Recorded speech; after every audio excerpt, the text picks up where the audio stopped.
ಚಕ್ರೀಯ ಚೌಕೋನ, ಇದಕ್ಕೆ cyclic quadrilateral ಅಂತೇಳಿ ಕರೀತಾರೆ.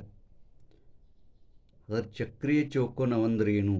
ಚೌಕೋನದ 4 ಶಿರೋಬಿಂದುಗಳು ಒಂದೇ ವರ್ತುಳದ ಮೇಲೆ ಇದ್ದರೆ ಆ ಚೌಕೋನಕ್ಕೆ ಚಕ್ರೀಯ ಚೌಕೋನ ಎನ್ನುವರು.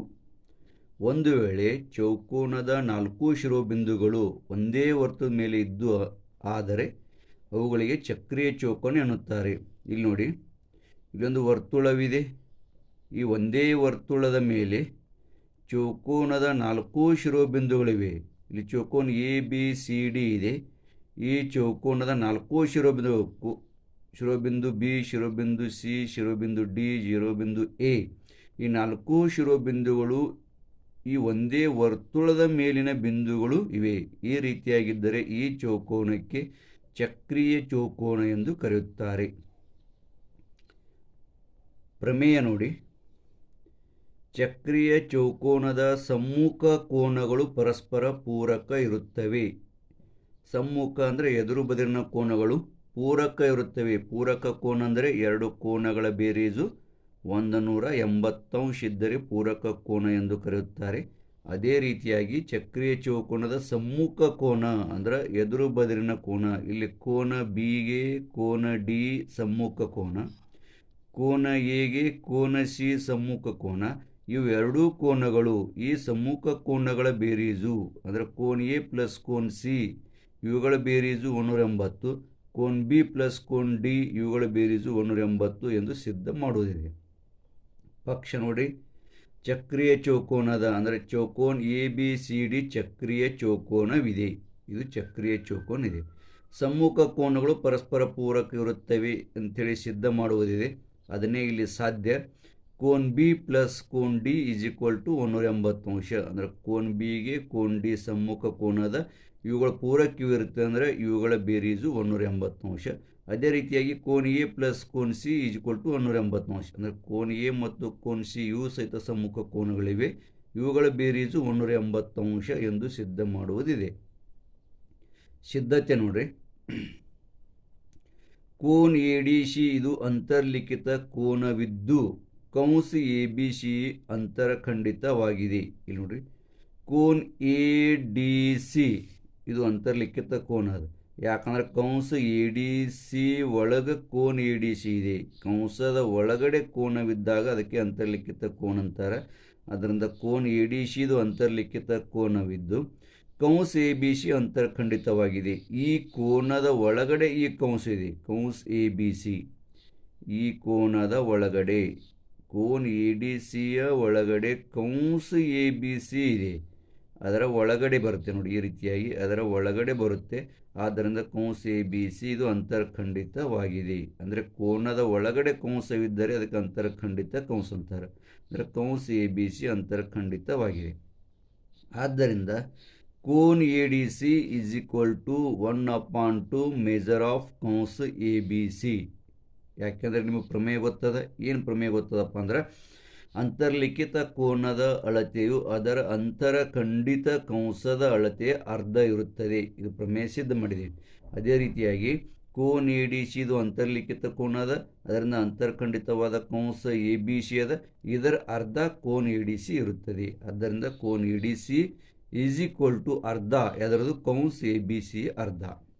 ಅದರಂತೆ ಕೋನ್ ABC ಇದು ಅಂತರ್ಲಿಖಿತ ಕೋನವಿದ್ದು ಅದರಿಂದ ಕೌಂಸ್ ADC ಅಂತರ್ಖಂಡಿತವಾಗಿದೆ. ಇನ್ನಿದು ಕೋನ್ ABCನೂ ಸಹಿತ ಅಂತರ್ಲಿಖಿತ ಕೋನವಿದೆ. ಯಾಕಂದರೆ ಇದು ಕೌಂಸ್ ABCಯ ಒಳಗಡೆ ಇದೆ, ಕಂಸದ ಒಳಗಡೆ ಕೋನವಿದೆ, ಅದರಿಂದ ಅಂತರ್ಲಿಖಿತ ಕೋನದ. ಇದರಿಂದ ಅಂತರ್ಖಂಡಿತವಾದ ಕೌಂಸ ಯಾವ್ದು ಬರ್ತದೆ? ಕೌಂಸ್ ADC ಅಂತರ್ಖಂಡಿತ ಕೌಂಸ ಆಗ್ತದೆ.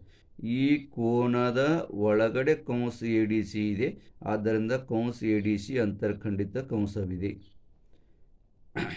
ದೇರ್ಫೋರ್ ಕೋನ್ ABC is equal to 1/2 measure of ಕೌಂಸ್ ADC. ಇಲ್ಲಿನೂ ಸಹಿತ ಅದೇ ರೀತಿಯಾಗಿ ಇದು ಅಂತರ್ಲಿಖಿತ ಕೋನ ABC, ಅಂತರ್ಲಿಖಿತ ಕೋನವಿರಿಂದ ಅದರಿಂದ ಅಂತರ್ಖಂಡಿತವಾದ ಕೌಂಸ ADCಯ ಅರ್ಧ ಈ ಕೋನ ABC ಇರುತ್ತದೆ. ಅಂದರೆ ಅಂತರ್ಲಿಖಿತ ಕೋನದ ಪ್ರಮೇಯ ಅನುಸಾರ. ಈಗ ವಿಧಾನ 1 ಮತ್ತು 2ರ ಮೇಲಿಂದ ಇದಕ್ಕೆ ವಿಧಾನ 1 ಅಂದಿನಿ, ಇದಕ್ಕೆ ವಿಧಾನ 2 ಅಂದಿನಿ. 2ರ ಮೇಲಿಂದ ಅಂದಾಕ್ರಿ ಇವೆರಡು ಥರ ಇಲ್ಲಿ ಏನು ಮಾಡ್ತೀನಿ ಬೇರೀಸ್ ಮಾಡ್ತೀನಿ. ವಿಧಾನ 1 ಏನಂದ್ರೆ ಕೋನ್ ಎ ಡಿ ಸಿ ಅದು ಎಡಬದಿ ಬೇರೀಸ್ ಅಂದರೆ ಕೋನ್ ಎ ಡಿ ಸಿ ಪ್ಲಸ್ ಕೋನ್ A B C is equal to ಕೋನ್ ಎ ಡಿ ಸಿ ಇದು 1/2 ಮೇಜರ್ ಆಫ್ ಕೌನ್ಸ್ ಎ ಬಿ ಸಿ, ಇಲ್ಲಿ 1/2 ಮೇಜರ್ ಆಫ್ ಕೌನ್ಸ್ ಎ ಬಿ ಸಿ ಪ್ಲಸ್ ಕೋನ್ ಎ ಬಿ ಸಿದು 1/2 ಮೇಜರ್ ಆಫ್ ಕೌನ್ಸ್ ಎ ಡಿ ಸಿ, ಅದನ್ನೇ ಇಲ್ಲಿ 1/2 ಮೇಜರ್ ಆಫ್ ಕೌನ್ಸ್ ಎ ಡಿ ಸಿ ಇವೆರಡು ಬೇರೀಸ್ ಮಾಡಿದ್ನಿ. ಈಸ್ ಈಕ್ವಲ್ ಟು ಇಲ್ಲಿ 1/2 ಇದೆ, ಇಲ್ಲಿ 1/2 ಇದೆ. ಈ 1/2 ಎರಡೂ ಕಡೆ ಇರೋದ್ರಿಂದ ಅದು ಕಾಮನ್ ಹೊರಗೆ ತೆಗೆದೆ, 1/2 ಹೊರಗೆ ಉಳಿತು. ಕೇವಲ ಉಳಿತೇನು ಕೌನ್ಸ್ ಎ ಬಿ ಸಿ ಪ್ಲಸ್ ಕೌನ್ಸ್ ಎ ಡಿ ಸಿ ಉಳಿತು, ಅದನ್ನು ಕೌನ್ಸದ ಒಳಗಡೆ ಇಡಲಾಯಿತು. ಈಸ್ ಈಕ್ವಲ್ ಟು 1/2 ಇಂಟು 360 ಅಂಶ. 360 ಅಂಶ ಎಲ್ಲಿದು ಬರ್ತಪ್ಪ ಅಂದ್ರೆ ಕೌನ್ಸ್ ಎ ಬಿ ಸಿ ಇಲ್ಲಿ ನೋಡೋಣ. ಕೌನ್ಸ್ ಎ ಬಿ ಸಿ ಅಂದರೆ ಎ ಬಿ ಸಿ ಇಲ್ಲಿವರೆಗೆ ಪ್ಲಸ್ ಕೌನ್ಸ್ ಎ ಡಿ ಸಿ ಅಂದರೆ ಎ ಡಿ ಸಿ ಇವೆರಡೂ ಕೂಡಿಸೋಣ ಪೂರ್ಣ ಒಂದು ವರ್ತುಳ ತಯಾರಾಗ್ತದೆ. ಒಂದು ವರ್ತುಳ ತಯಾರಾಗೋದ್ರಿಂದ ವರ್ತುಳದ ಪೂರ್ಣ ಅಂಶ ಎಷ್ಟಿರ್ತದೆ 360 ಅಂಶ. ವರ್ತುಳ ಅಂಶದ ಅಳತೆ ಎಷ್ಟು 360 ಅಂಶ. ಆದ್ದರಿಂದ ಇವೆರಡು ಥರ ಬೇರೀಸ್ ಅಂದಾಕ ಇವೆರಡು ಕೂಡಿಸಿದ ನಂತರ ಪೂರ್ಣ ವರ್ತುಳ ತಯಾರಾಗುವುದರಿಂದ ಇದು 360 ಅಂಶ ಆಯಿತು.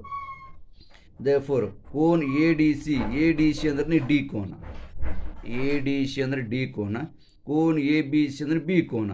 ಅದರಿಂದ ಕೋನ್ ಡಿ ಪ್ಲಸ್ ಕೋನ್ ಬಿ ಈಸ್ ಈಕ್ವಲ್ ಟು 180 ಅಂಶ. ಯಾಕೆ 180 ಅಂಶಪ್ಪ ಅಂದರೆ 1/2 ಇಂಟು 360 ಅಂಶ ಅಂದರೆ ಇಲ್ಲಿ ಎರಡರಲ್ಲಿ ನಾವು ಛೇದ ಹೊಡೆದಂದ್ರೆ 180 ಅಂಶ ಇಲ್ಲಿ ಬರ್ತದೆ.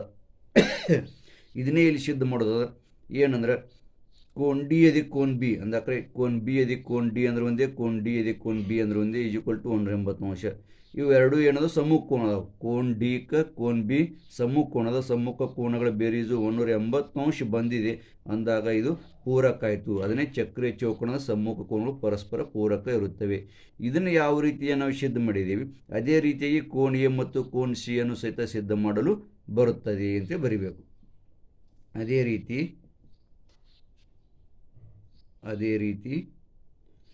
ಕೋನ್ ಎ ಅಧಿಕ ಕೋನ್ ಸಿ ಈಸ್ ಈಕ್ವಲ್ ಟು 180 ಅಂಶ ಎಂದು ಸಿದ್ಧ ಮಾಡಲು ಬರುವುದು.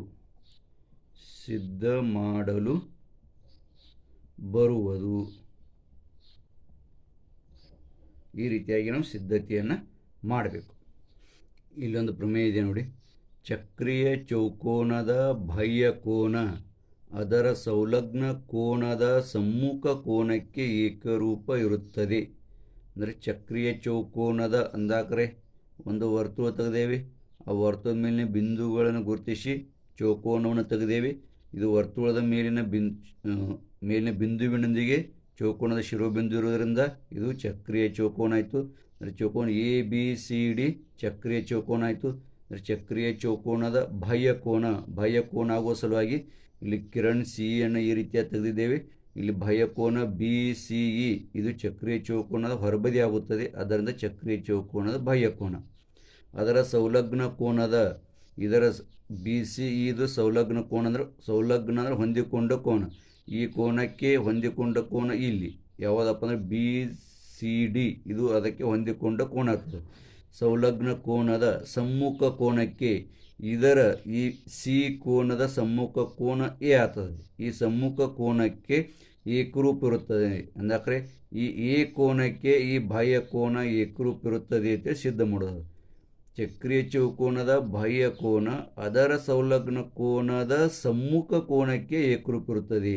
ಅಂದರೆ ಎ ಕೋನಕ್ಕೆ ಈ ಬಾಹ್ಯ ಕೋನ ಏಕರೂಪ ಇರುತ್ತದೆ ಅಂತ ಸಿದ್ಧ ಮಾಡೋದು. ಪಕ್ಷ ಚೌಕೋನ ಎ ಬಿ ಸಿ ಡಿ ಚಕ್ರೀಯ ಚೌಕೋನವಿದೆ ಮತ್ತು ಕೋನ್ ಬಿ ಸಿ ಇ ಬಾಹ್ಯ ಕೋನವಿದೆ. ಸಾಧ್ಯ ಕೋನ್ ಬಿ ಸಿ ಇ ಏಕರೂಪ ಕೋನ್ ಬಿ ಎ ಡಿ.